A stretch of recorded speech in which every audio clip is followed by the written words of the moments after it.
Good morning all of you. कैसे आप सभी बेटा? एकदम से अच्छे, वेरी गुड। मैं विवेक शर्मा एक बार फिर से आप सभी का अनलॉक द साइंस चैनल पर वेलकम करता हूं। हम +1 की फिजिक्स में यूनिट नंबर फर्स्ट और चैप्टर नंबर 2 जिसका नाम था सिस्टम्स ऑफ मेजरमेंट यूनिट्स हम पढ़ रहे हैं बेटा।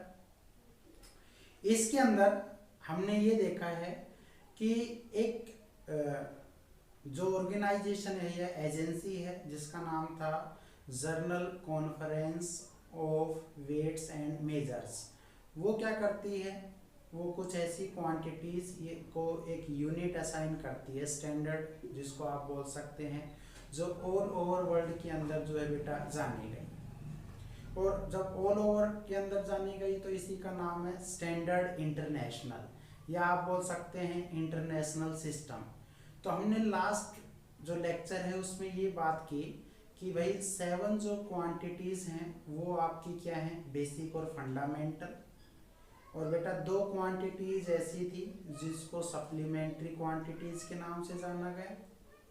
हमने 7 जो क्वांटिटी है उसके बारे में पढ़ा था, mass, length, time, temperature, electric current, luminous intensity and amount या क्वांटिटी ऑफ सब्सटेंस। हमने इसके एसआई मेजरमेंट जो थे यूनिट वो देखा, जैसे मास की क्या थी, किलोग्राम। ऐसे बेटा हमने ये देखा कि लेंथ का क्या है, मीटर है, टाइम का क्या है, सेकंड है।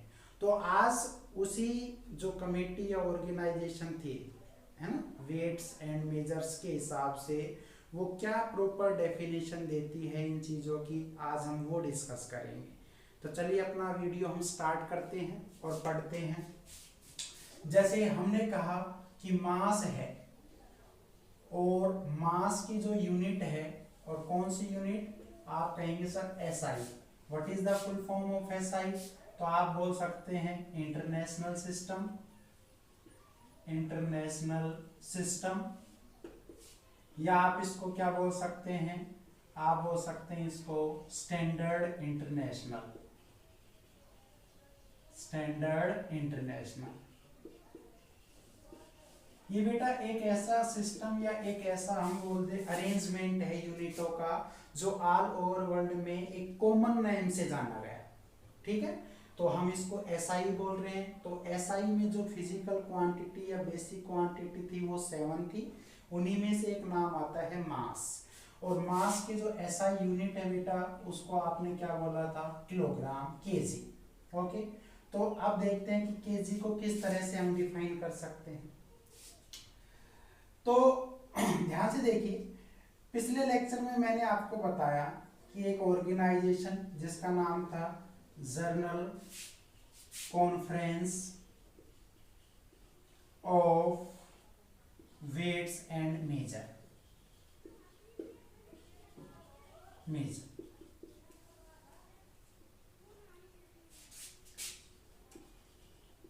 ये उस ऑर्गेनाइजेशन का नाम था।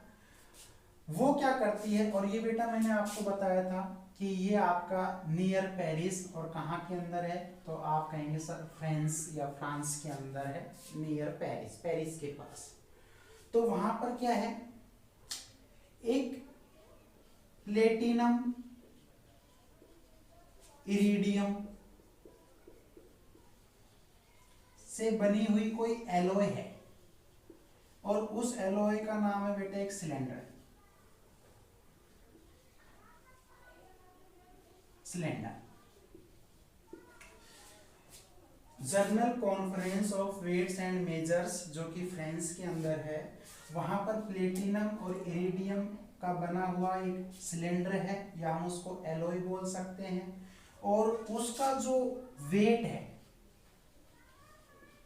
या हम बोलते हैं उसकी जो क्वांटिटी है, वो क्वांटिटी क्या है बेटा, तो सिंपल कहेंगे सर 1 kg है। ध्यान से समझ लो इस बात को कि हम किसी भी क्वांटिटी को 1 किलोग्राम कब कहेंगे, जब हर एक क्वांटिटी का जो, हर एक सब्सटेंस की जो क्वांटिटी है, अमाउंट है, वो हमारा किसके इक्विवेलेंट होगा, प्लेटिनम और इरिडियम से बनी हुई जो सिलेंडर एलॉय है उसका वेट या क्वांटिटी कितना है 1 किलोग्राम। तो हर एक सब्सटेंस को डेली लाइफ में हम जितना भी कंपैरिजन कराते हैं वो किससे कराते हैं, तो फ्रांस की जो एक ऑर्गेनाइजेशन है और उसके अंदर प्लेटिनम इरिडियम एलॉय है यानी कि सिलेंडर है, तो उसका जो क्वांटिटी है वो बेटा कितना है 1 किलोग्राम। तो हर एक क्वांटिटी को उसके इक्विवेलेंट मानकर ही हम उसको 1 kg, 2 kg, 3 kg या 4 kg कहते हैं। तो ये जितनी भी डेफिनेशन आपको सुनने को मिल रही है वो सारी की सारी डेफिनेशन किसने बेटा असाइन की है, general conference of weights and measures, जो कि हमारी फ्रांस के अंदर है near Paris.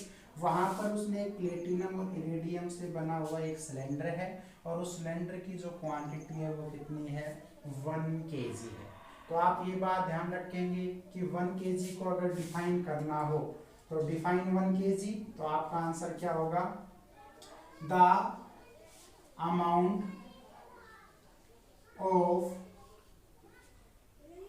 Any substance, the amount of any substance which is equivalent किसके बेटा, platinum iridium alloy which is प्रीसर्व्ड, प्रीसर्व्ड का मतलब है पहले से डिफाइंड हो, बाय किसके द्वारा बेटा, general conference of weights and measurement. और कहां पे बेटा, आप कहेंगे सर इन फ्रांस। ये आप ध्यान रखिएगा, कोई भी सब्सटेंस जिसका वेट या अमाउंट या क्वांटिटी किसके बराबर हो बेटा, एक प्लेटिनम और इरिडियम एलॉय जो कि सिलेंडर की फॉर्म में है उसकी क्वांटिटी 1 kg है, तो उसके माना किसने उसको 1 kg, इस ऑर्गेनाइजेशन ने, और इसके हिसाब से ही हर एक चीज को हम उसकी क्वांटिटी असाइन कर देंगे 1 kg, 2 kg and 3 kg। This is the proper definition of kilogram. ये अलग बात है कि mass can never be zero, mass बेटा कुछ ना कुछ तो होगा, ये हम आगे डिफाइन करेंगे, लेकिन ये एक प्रॉपर डेफिनेशन है जो इस ऑर्गेनाइजेशन के थ्रू जो है बेटा पास की गई। आई होप आप समझ गए होंगे। तो हमने कहा मास एक ऐसी है फिजिकल क्वांटिटी या बेसिक क्वांटिटी जिसकी यूनिट है किलोग्राम, और बेटा ये यूनिट एसआई सिस्टम जिसका पूरा नाम इंटरनेशनल सिस्टम या स्टैंडर्ड इंटरनेशनल बोल सकते हैं आप इसको। ऐसे बेटा general conference of weights and measures, ये फ्रांस के अंदर ऑर्गेनाइजेशन है, उन्होंने इन 7 क्वांटिटीज की डेफिनेशन असाइन की है। उसके अकॉर्डिंग किसी भी सब्सटेंस को 1 kg कब बोलेंगे आप, the amount of any substance which is equivalent platinum iridium alloy which is preserved by journal conference of weights and measure in France। हर एक वो सब्सटेंस, आई होप आप समझ गए होंगे। ये डेफिनेशन है किसकी 1 किलो। चलिए आगे की तरफ बढ़ते हैं। आपको सिंपली डिफाइन करना आ सकता है कि 1 kg क्या है, तो हम ये कभी नहीं कहेंगे भाई मास जो है वो अपने हिसाब से आप कभी डिफाइन नहीं करेंगे। जितनी भी डेफिनेशन है वो सारी किसके अकॉर्डिंग होगी, आप कहेंगे वेट्स एंड मेजर्स जो ऑर्गेनाइजेशन है फ्रांस के अंदर उसके अकॉर्डिंग। ऐसे ही अगर दूसरी बात करें, जैसे आपसे कह दिया भाई दूसरी यूनिट क्या थी, लेंथ, और लेंथ की जो एसआई यूनिट है वो आप जानते ही हैं, SI unit of length is journal आप कहेंगे मीटर। ये किसका है बेटा, लेंथ की एसआई यूनिट है। उसके अकॉर्डिंग क्या है, तो देखिए ऑर्गेनाइजेशन कहती है speed of light in vacuum, speed of light in vacuum, तो बेटा कितना है, तो देखिए यहां से समझिए speed of light in vacuum, और ये कितना डिसाइड किया गया, तो इसको डिनोट करते हैं सी से, और आप जानते ही हैं एक्चुअल में तो बेटा ये 299,792 और क्या बोल सकते हैं हम 458 इतना मीटर पर सेकेंड है।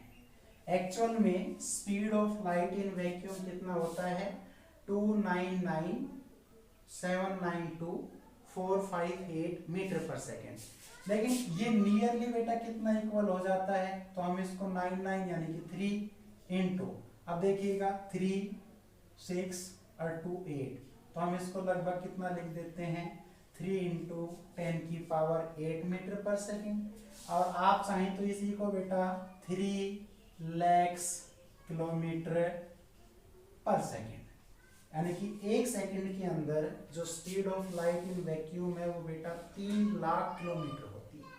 एक सेकंड के अंदर लाइट कितनी दूर डिस्टेंस ट्रेवल करती है 3 लाख किलोमीटर चली जाती है। तो ये है speed of light in vacuum, लेकिन हमें डिफाइन क्या करना है लेंथ, और वो भी कितना 1 मीटर, तो 1 मीटर लेंथ कितना होगा, तो आप सिंपल सा कहेंगे the distance travelled by light in vacuum, the distance traveled by light in vacuum, तो बेटा 1 अपॉन कितना कर दें 299,792,458 और ये क्या है of A second.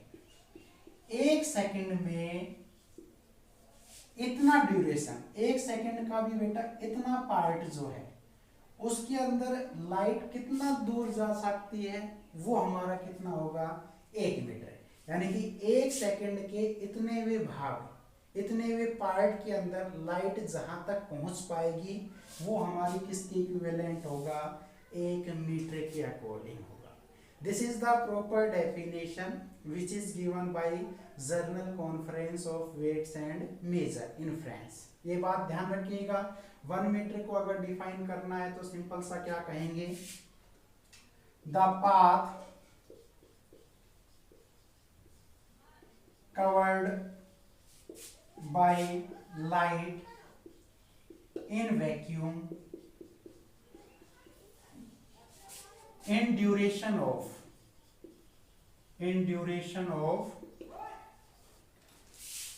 299,792,458 parts of 1 second। ये आप ध्यान रखेंगे, ये प्रॉपर डेफिनेशन है किसकी 1 मीटर की। This is the second basic fundamental quantities. Length SI unit is metre, speed of light in vacuum exact बेटा ये होती है, लेकिन इसको अराउंड इतना लिख सकते हैं क्योंकि ये इसके लगभग इक्वल है, अप्रोक्सीमेट है, यानी कि एक सेकंड में लाइट की जो स्पीड है वो 3 लाख किलोमीटर पर सेकंड होती है। तो 1 मीटर को डिफाइन करना है तो बेटा एक सेकंड के इतना वे पार्ट में, इतने वे ड्यूरेशन के अंदर, इतना ड्यूरेशन है वो उसके उसमें लाइट जहां तक पहुंच पाएगी वो हमारा कितना होगा 1 मीटर होगा। This is the path covered by light in vacuum and duration of this part of the 1 second. I hope आप समझ गए होंगे, इसका आप स्क्रीनशॉट ले लें। ये डेफिनेशन आ सकती है, एक एक नंबर में पूछ सकता है, या आपका कॉम्पिटिटिव एग्जाम है उसके अंदर ऐसी बातें वो पूछ सकता है कि which type of statement is correct. आपके पास 4 ऑप्शन होंगे और आपको उसमें से करेक्ट छांटना है। तो मास की डेफिनेशन याद रखिए, लेंथ की याद रखिएगा, ऐसे ही अब बात करते हैं टाइम की। आई होप आप समझ गए होंगे। चलिए बहुत ही बारीकी से पढ़ते हुए चलिए। मैं ये कहता हूं कि आपको कभी भी किसी भी कोचिंग की जरूरत नहीं पड़ेगी, आप इन एकेडमिक बुकों को ही बहुत अच्छे से पढ़ लीजिए। आई होप आप बहुत अच्छे पद पर होंगे, बहुत जल्दी होंगे और बच्चों के मुकाबले आप बहुत आगे निकलेंगे। ठीक है, okay. Now we have third unit, that is time, and SI unit of time, SI unit of time तो आप जानते ही हैं सेकंड लिखा था हमने। What is the unit of time? SI unit of time is second। अब एक बात देखिए, आइंस्टीन कहता है कि टाइम क्या है, what is time, time is what, a clock reads, क्या एक जो हमारे पास क्लॉक होती है वो जो भी आपका डेटा रीड करती है क्या वही टाइम है, अकॉर्डिंग टू आइंस्टीन। तो वो कहता है कि हर एक वो फिनोमिना जो अपने आप में खुद को बार बार रिपीट करती है, जैसे मान लीजिए आपके पास सिंपल पेंडुलम है, तो सब सिंपल पेंडुलम में बेटा वो 1 मीटर तो आपका इस डायरेक्शन में गया, यानी कि वन एक्सट्रीम पॉइंट की तरफ या पोजीशन की तरफ, ऐसे ही बेटा जब वो वापस आया तो ये आपका फिर से एक दूसरे एक्सट्रीम की तरफ, जितना डिस्टेंस इधर था इतना, तो जब सेम डिस्टेंस यानी कि सेम फिनोमिना बार बार रिपीट होती है वो आपकी क्या है, आप कहेंगे सर वो टाइम है, वो टाइम को मेजर करता है। ऐसे अगर आपसे कहा जाए कि भाई रोटेशन ऑफ क्या, जैसे मान लीजिए अर्थ है, वो अर्थ क्या करती है, रिवॉल्व करती है अराउंड द सन, तो जब वो सन के चारों तरफ रिवॉल्व करेगी तो सिंपल सी बात है, एक कंप्लीट साइकिल होने पर वो बार बार फिर से अपने एक्सिस पर रोटेट करेगी। This is also the definition of time, यानी कि टाइम मेजर करेगा। ऐसे अगर हम ये कहें कि कोई बॉल है, हम उसको ऊपर बार बार उछालते हैं, कोई प्लेनेट या सैटेलाइट है वो अर्थ के या सन के चारों तरफ रिवॉल्व अपने ऑर्बिट में चक्कर लगाती है, तो these are the examples which measure the time. लेकिन वो क्या कहता है, देखिए एक आपने 10th क्लास में पीरियोडिक क्लासिफिकेशन ऑफ एलिमेंट में एक मेटल नाम आया था सीजियम, तो वो कहता है time is duration of, time is the duration of transition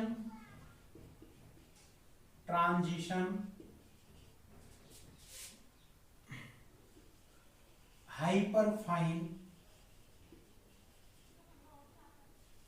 level of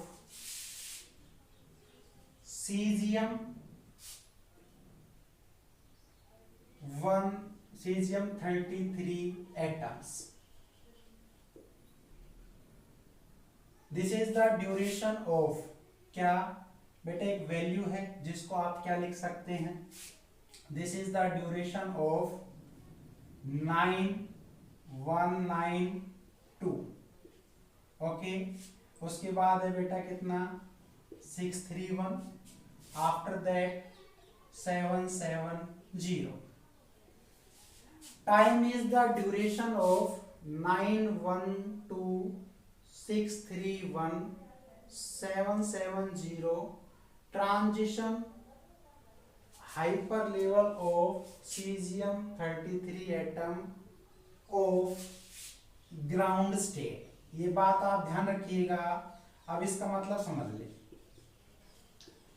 अपने पास सीजियम एक मेटल है, तो सीजियम 33 एटम के दो एनर्जी लेवल हैं, ध्यान से समझ लीजिए।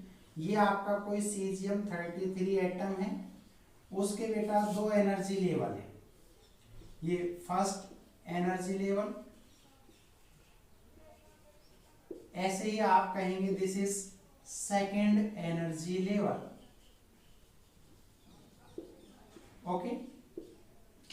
और फर्स्ट एनर्जी लेवल और सेकेंड एनर्जी लेवल का जो ड्यूरेशन है, यानी कि जो टाइम पीरियड है, ठीक है, मैं यहाँ पे बोल देता हूं कि जो क्या है आपका टाइम पीरियड है वो कितना है, तो अभी हमने लिखा है 9192 631, ऐसे ही हम बोल सकते हैं 770।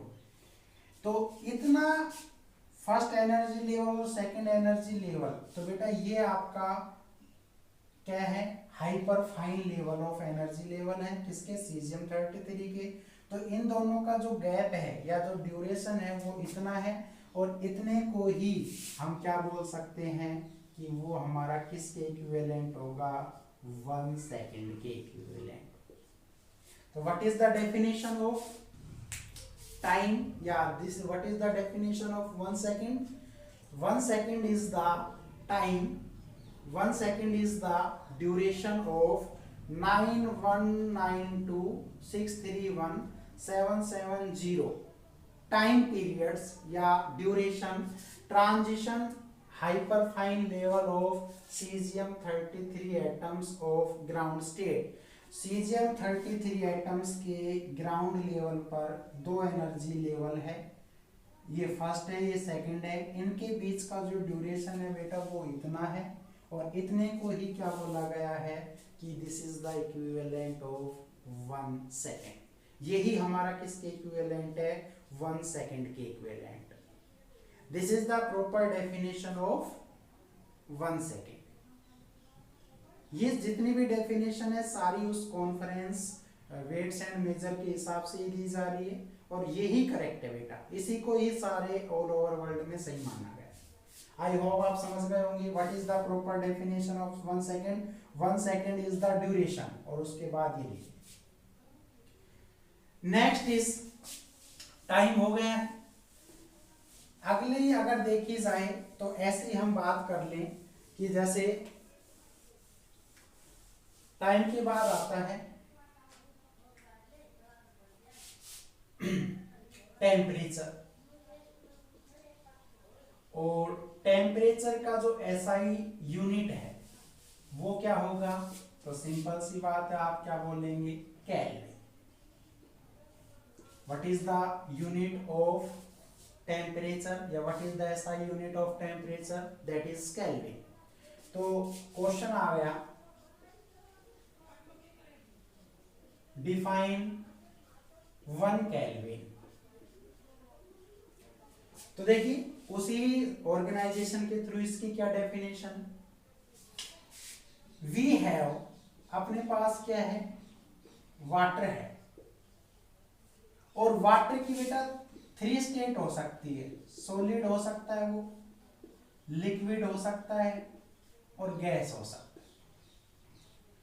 यानी कि वाटर वेपर्स की फॉर्म में होंगे तो गैस, वाटर है ही लिक्विड में, और जब वाटर किसकी फॉर्म में हो? आइस, तो वो सॉलिड। तो इसका मतलब इसका कोई ना कोई टेम्परेचर है T1, ऐसे ही वाटर का भी कोई ना कोई टेम्परेचर है T2, और एक ऐसा टेम्परेचर जहां पर वाटर वेपर में कन्वर्ट हो जाए वो हम क्या ले लें? T3। तो वाटर के कितने टेम्परेचर हो गए? 3। तो आप कह सकते हैं ट्रिपल पॉइंट या ट्रिपल टेम्परेचर ऑफ, और ये सारे किसको शो करते हैं? थर्मल। बदल रहे हैं तो डायनेमिक टेम्परेचर। और एक एब्सोल्यूट टेम्परेचर जो अक्सर आप पढ़ते हैं, और एब्सोल्यूट टेम्परेचर आप 9th में पढ़ लेते हैं, वो वैल्यू हम असाइन करते हैं 273.16। ओके, तो इतना जो है, तो आप क्या कहेंगे? Define 1 kelvin. तो आप कहेंगे sir it is fraction of, यहां से डेफिनेशन स्टार्ट हो गई है, it is fraction of 1/273.16 of क्या? ट्रिपल पॉइंट, या हम कह दें it is the fraction of 1/273.16 of thermal dynamic temperature of water. This is the proper definition of 1 kelvin. हमने सबसे पहले वाटर का जो ट्रिपल पॉइंट है वो उसकी स्टेट के अकॉर्डिंग डिफाइन किया है।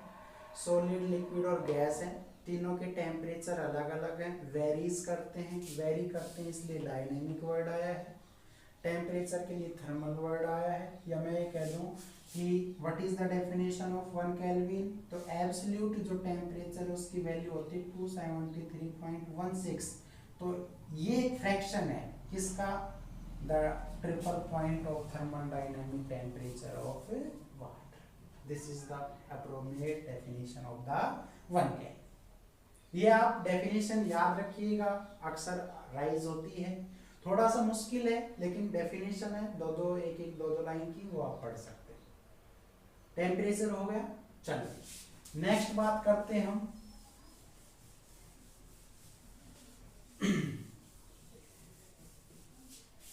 आगे अगर ऐसी बात करें तो अपने एक आती है जिसका नाम है इलेक्ट्रिक करंट। और इलेक्ट्रिक करंट क्या है?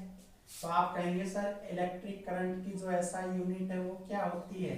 तो सिंपल सी बात है, एम्पियर होती है। और एम्पियर के लिए क्या आ गया? ए। मैंने आपको बताया था कि किस रूल रेगुलेशन से आप यूनिट को डिफाइन कर सकते हैं, लिख सकते हैं ना, वो बात हम पिछले लेक्चर में कर चुके हैं। इलेक्ट्रिक करंट देखिए क्या है, सिंपल सी बात है कि अपने पास वैक्यूम है और वैक्यूम में एयर या ग्रेविटी हम कितना कंसीडर करते हैं? 0।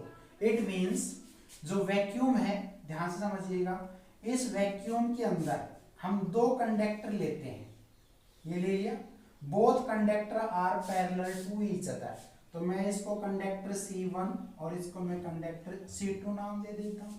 और इन दोनों के बीच का जो गैप है वो हम कितना रख देते हैं?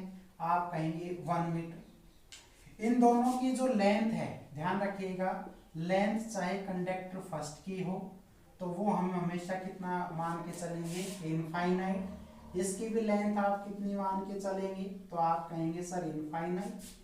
तो we have two conductor which are placed 1 meter apart in vacuum and the length is infinity।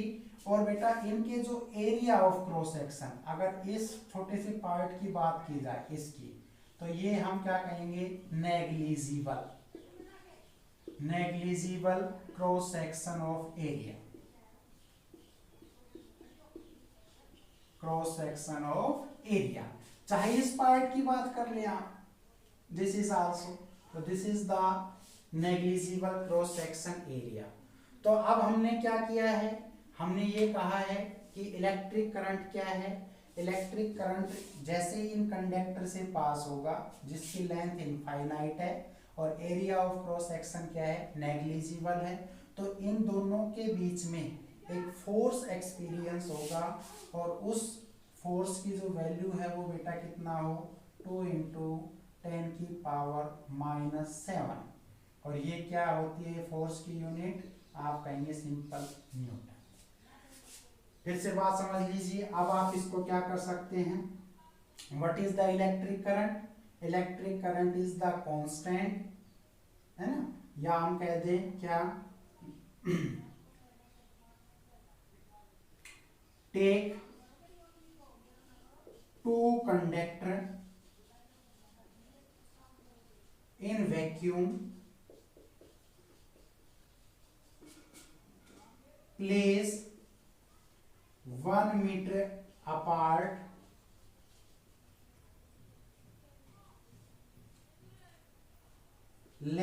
having length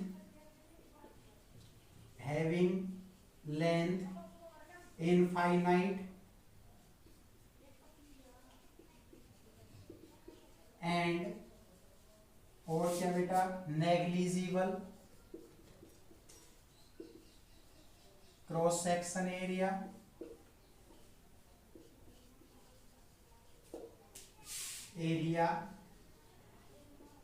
cell experience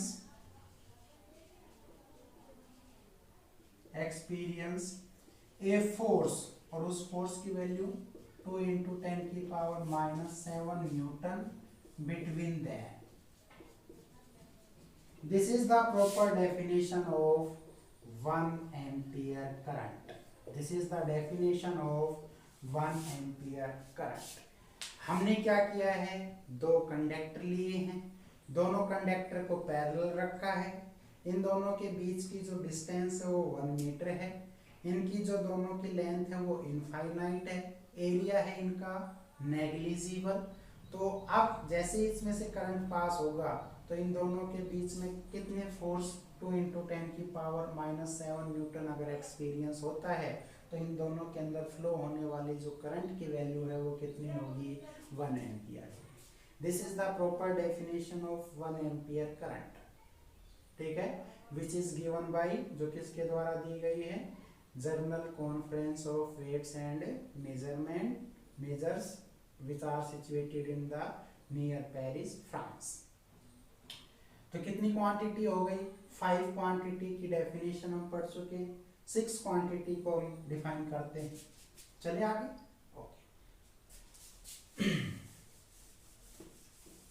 बहुत ही अक्सर लोग बोल जाते हैं कि इसकी ये डेफिनेशन होगी, ये होगी। अगर हम फिजिक्स के अकॉर्डिंग चले और अपने कोई भी तरीके या अपनी उसी तरीके को अगर हम फिजिक्स के ही तरीके को अपनी लैंग्वेज में लिखते हैं तो कभी भी ये सब्जेक्ट हम पर हावी नहीं होगा, बल्कि हमारी हेल्प ही करेगा चीज़ों को समझने में, एक्सप्लेन करने में। आपको कॉन्सेप्ट देगा, आपको फिनोमिना के ओरिजिन से लेकर उसके लास्ट रिजल्ट तक लेके जाएगा। लेकिन जब आप अपनी बातें उसके अंदर रखने लगेंगे तो कहीं ना कहीं फिजिक्स का जो एग्जिस्टेंस है वो कम होने लगेगा और बेकार की बातें ही आप करने लगेंगे। इसलिए बेटा कोई मास की कुछ डेफिनेशन बोलता है, कोई लेंथ की कुछ बोलता है, कोई कुछ बोलता है, लेकिन वो सारी बातें एक तरह से यूजलेस हम वो कह सकते हैं। ये ही इसकी correct definition.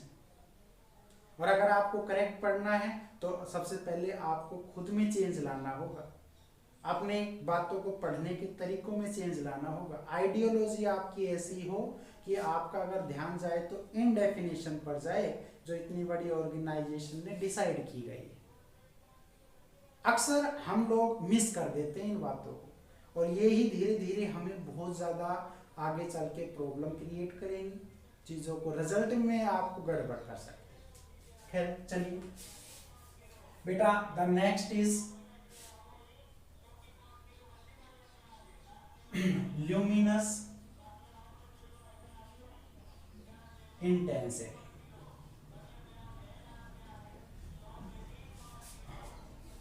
And the SI unit is candela, CT। Okay, SI unit of luminous intensity क्या है? कैंडला। इसको हम दो तरीके से डिफाइन कर सकते हैं। चलिए अब आता है डिफाइन वन कैंडेला। एक कैंडेला को आप डिफाइन करें तो यहां से देखिएगा,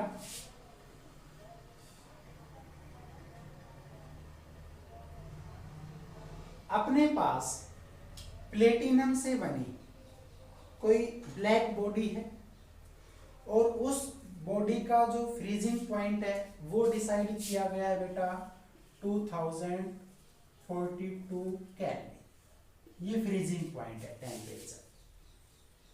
और जब धीरे धीरे वो क्या करेगी बेटा, आपकी वो ब्लैक बॉडी का जैसे जैसे फ्रीज करेगी, कूल होगी, तो हीट थी पहले और हीट से तो बेटा उसमें लाइट इमिट होगी और लाइट का मतलब भी क्या है? Luminous intensity. तो आप कहेंगे one candela is a perpendicular direction। तो बेटा हम बात कर रहे हैं luminous intensity, SI unit is candela, define one candela. तो एक बात देखिएगा, इसको जो डेफिनेशन दी गई वो यही है कि it is perpendicular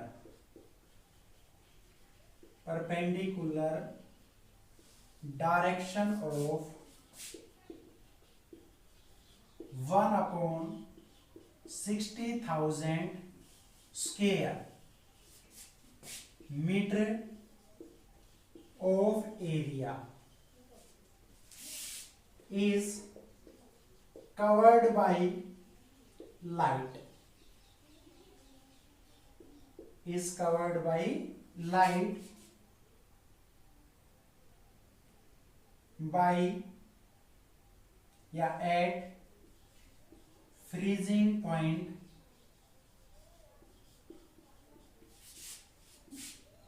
about 2042 Kelvin of black body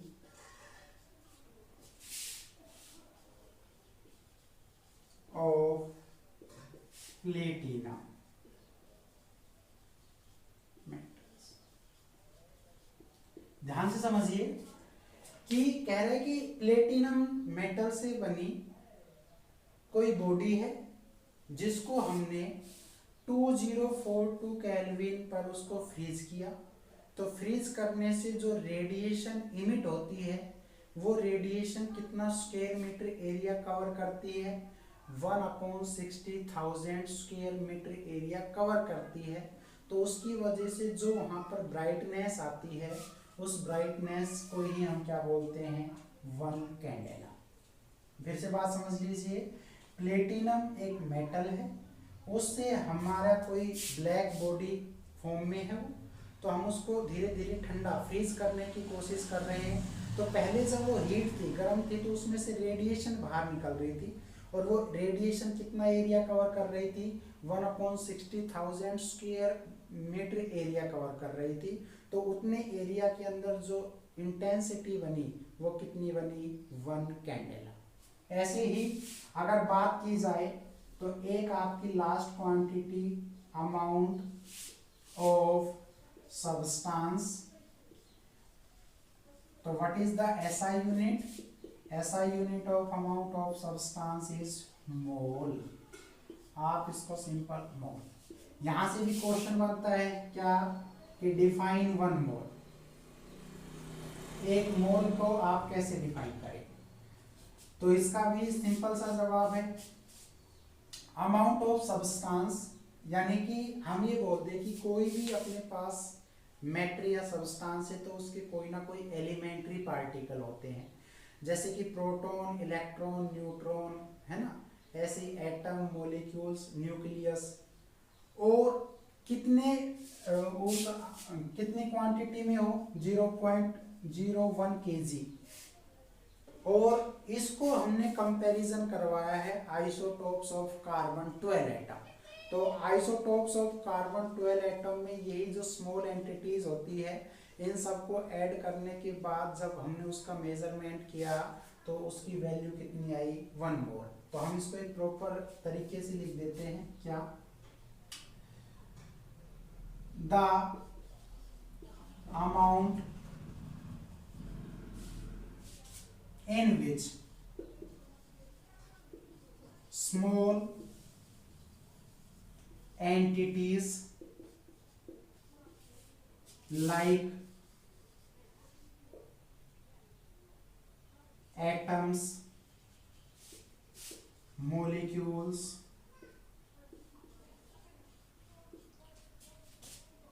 nucleus, elementary particles,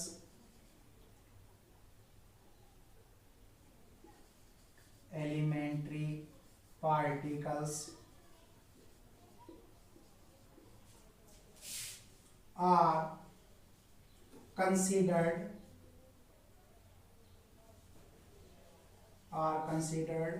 in 0.012 kg as entities in isotopes of carbon 12 atom. ध्यान से सुन लीजिए कि कार्बन 12 एटम में यही एंटिटीज होती है, तो इतनी ही एंटिटीज अगर 0.01 kg किसी भी सब्सटेंस के अमाउंट के अंदर हो तो बेटा हम उसको क्या बोल देंगे, 1 मोल बोल देंगे। दीज आर द 7 बेसिक और फंडामेंटल क्वांटिटीज, सबको उसने अपने हिसाब से डिफाइन किया। These are the proper definition of 1 kg, 1 kelvin, 1 metre, 1 second, 1 candela, 1 मोल।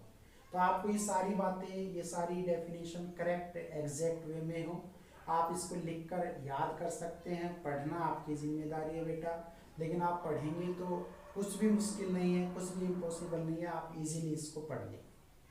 चलिए, ये तो थी बेटा 7 बेसिक और फंडामेंटल। और हमने बात की थी कि 2 ऐसी होती है जो ना तो ड्राइव्ड पर डिपेंड करती है और ना ही किस पर डिपेंड करेंगी, आप कहेंगे सर बेसिक और फंडामेंटल पर। तो दीज आर द इंडिपेंडेंट, और हमने उसको सप्लीमेंट्री कहा था। तो आज बात कर लेते हैं हम सप्लीमेंट्री की quantities.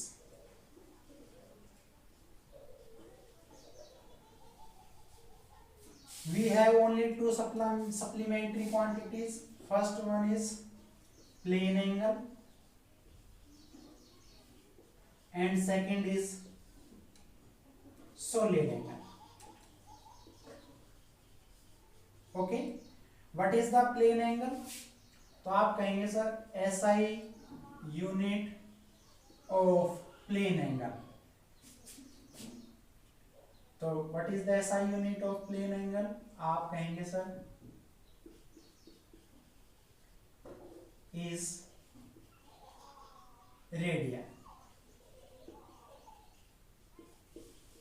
Radian is the SI unit of plane angle. तो these are the SI unit radian, these are the supplementary quantities. Solid angle or you can call it cube angle. SI unit is तो इसकी SI unit क्या है बेटा? Steradian.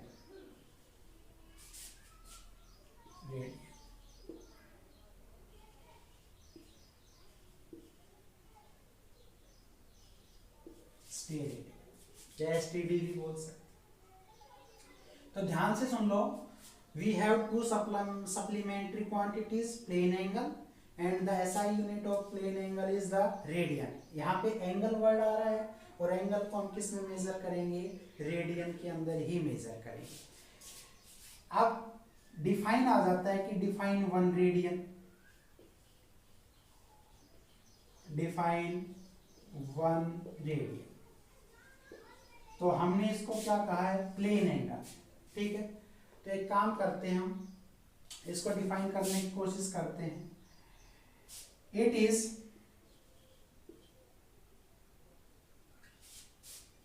A angle, ध्यान से समझ लीजिए, it is A angle subtended bye an arc which is equal to the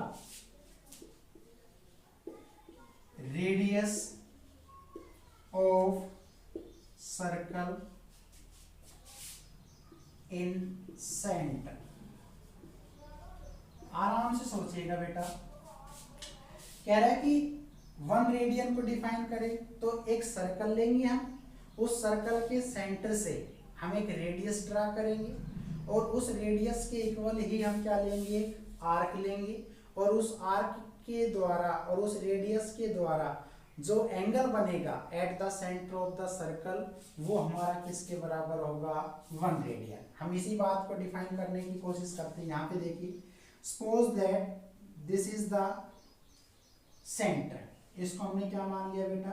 centre, ओ मान लिया। ओके, यहाँ पे हमने ऐसे उस प्रकार को रखा और एक आर्क लगाई। तो यहाँ पे लगाई एक आर्क, तो हमने यहाँ से इसको ऐसे घुमाया। आई होप आप समझ गए होंगे, हमने इसको ऐसे घुमाया। दिस इज आर्क, और इस आर्क के ही बराबर हमने क्या ले ली बेटा? रेडियस ले ली। तो हम इसको यहाँ पे क्या ले लेते हैं? ये हमारी क्या है? रेडियस। आप ये भी क्या ले सकते हैं? इसको भी हम क्या ले सकते हैं? रेडियस। ओके, और रेडियस ने जो एंगल बनाया उसको हम क्या ले रहे हैं बेटा? डी थीटा, स्मॉल एंगल बनाया। और ये आर्क की लेंथ किसके बराबर है? रेडियस के। तो arc is equal to radius. तो अब इसको अगर लिखना चाहें क्या? D theta is equal to arc upon radius लिख सकते हैं। और बेटा मैं जानता हूं कि दोनों की क्या है? सेम वैल्यूज हैं। अगर ये आपका 1 है तो ये भी 1 मीटर है, ये 2 मीटर है तो ये भी 2 मीटर, कैंसिल आउट हो जाएंगे। और मैंने बताया एंगल को हमेशा किस में मेजर करते हैं? रेडियन में। तो this is the formula of D theta is equals to arc upon radius into radian. तो आर्क और किसके बराबर है, रेडियस के बराबर है। ये देखिए arc is equal to radius. तो यही डेफिनेशन है कि 1 रेडियन क्या है, एक ऐसा एंगल है कहां पे, eight the centre of the circle, जो सबटेंडेड किया गया है किसके थ्रू, एक आर्क के थ्रू, और उस आर्क की जो लेंथ है बेटा वो किसके बराबर है, रेडियस के बराबर है। तो जो एंगल होगा उसको हम क्या बोल देंगे, 1 रेडियन। तो d theta is equal to arc upon radius into में radian. Angle is always measured in radian. Physics में हमेशा एंगल को किस में मेजर करेंगे आप, रेडियन में ही करेंगे। जितनी आर्क की वैल्यू होगी वही रेडियस की वैल्यू होगी, बिकॉज बोथ आर इक्वल। तो यहाँ पर जो एंगल सबटेंडेड हुआ है वो आर्क के थ्रू। तो आर्क एक तरह से क्या है, लेंथ ही तो है, रेडियस भी एक तरह से क्या है, लेंथ, और लेंथ की जो यूनिट होती है वो मीटर, और मीटर से मीटर क्या हो जाएगा, कैंसिल आउट हो जाएगा। तो एंगल जो बचेगा D theta is the angle, या यहाँ पे एक एंगल, तो बेटा इसको किस में मेजर कर देंगे, रेडियन। तो ये आप डेफिनेशन याद रखेंगे प्लेन एंगल की। तो प्लेन एंगल हमेशा कहां पर बनता है, eight the centre of the circle, कहीं और नहीं बनेगा। ना रेक्टेंगल लेंगे ना स्फीयर लेंगे, है ना, हमेशा क्या रखेंगे, सर्कल। तो plane angle is the angle at the centre of the circle which is subtended by an arc, and arc is equal to the length या radius of the circle, that is। I hope आप समझ गए होंगे। अब बात कर लेते हैं हम सॉलिड एंगल या क्यूब एंगल की। इसको रब करें, ओके। चलिए अब बात आती है बेटा कि डिफाइन करें किसको। जैसे हमने 1 रेडियन को किया, ऐसे ही 1 स्टेरेडियन को। तो डिफाइन 1 स्टेरेडियन, एक स्टेरेडियन को डिफाइन करें सिंपल। तो बेटा ये हमेशा स्पेयर के अंदर होगा, ये हमेशा सेंटर के अंदर, ये आप बात ध्यान रखें। तो एक स्पेयर बना लेते हैं।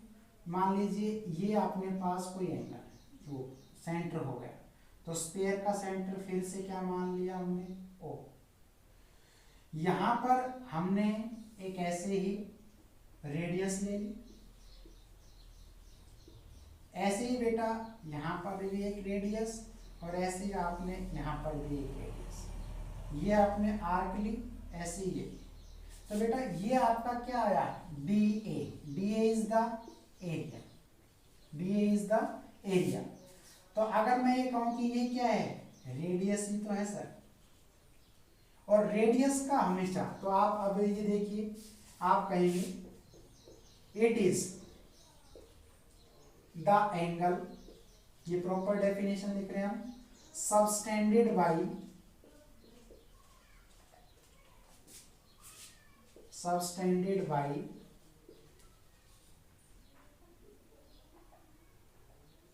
arc, it is the angle subtended, it is the angles, यहाँ पे लिख देते हैं, sorry, it is the angle in center of sphere,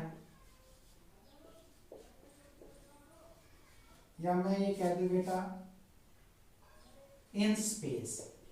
तो अपना स्पेस किसकी तरह एक्ट कर रहा है, स्पेयर की तरह। It is the angle in the centre of sphere in space which is subtended by